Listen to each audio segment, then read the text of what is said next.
Mr Acting Deputy Chair, I rise to respond to the Treasurer's letters in response to two Senate motions, one of the 2nd of October 2014, the other of the 9th of February 2015, concerning both corporate tax evasion and corporate tax avoidance. And as you can imagine, Mr Acting Deputy President, the Treasurer is saying, no worries, don't look here, it's all under control, the law is a beautiful thing, it's all being carefully managed and looked after.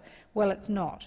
Australians are absolutely fed up with the fact that the government has gone after ordinary people, making their lives harder and letting the big end of town get completely off the hook. And that's what the Senate put forward in those motions. And here we've got the Treasurer writing back saying there's no credible evidence that supports the Senate resolution that billions in foregone revenue from corporate tax avoidance could be recouped by simply enforcing current laws. And it goes on to say that according to the Tax Office, most corporates pay the tax they're required to under Australian law. Well, if that's the case, there's a damn sight wrong with the Australian law when it comes to tax avoidance and tax evasion. And I was horrified, Mr Acting Deputy President, in looking at the CPSU survey as a result of the cuts in the Tax Office.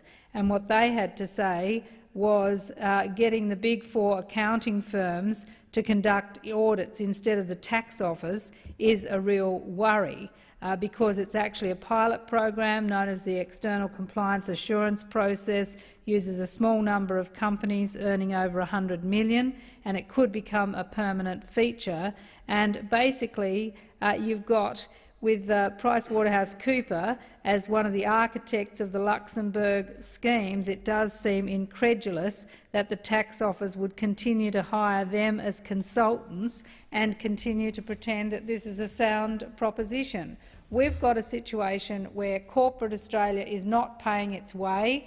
It is getting away with avoiding and minimising its tax, and there's plenty of things we can do about it beyond the Treasurer Joe Hockey standing up at the G20 saying that Australia was going to get serious, and then in the next 5 minutes saying Australia wanted to delay by 12 months the implementation of laws that would require automatic information exchange to enable international scrutiny of what's going on around the world with multinationals. In the estimates last week, I asked why couldn't we actually require by law companies to declare their subsidiaries, because at the moment that is not obvious, where they're moving money around, their debt and their profits and so on around their subsidiaries to avoid paying Australian tax.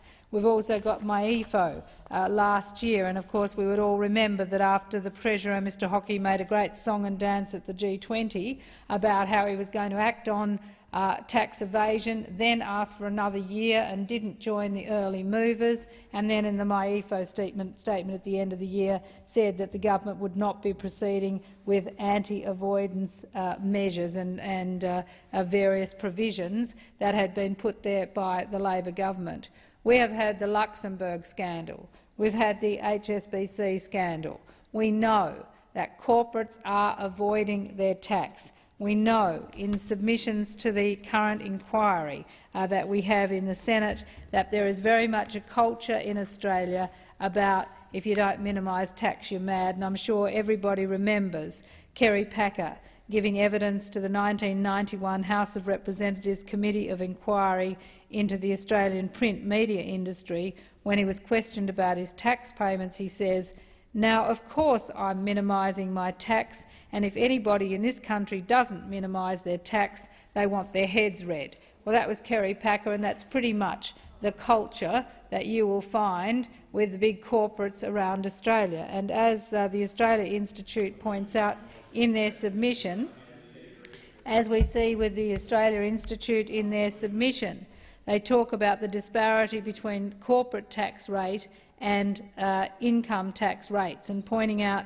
that you need to look very carefully at this, because when you have a significantly higher personal tax income tax rate than you have a corporate or company tax rate, then people are going to set up companies in order to avoid their tax. And that has been a serious issue in countries with a considerable difference between corporate and personal tax rate.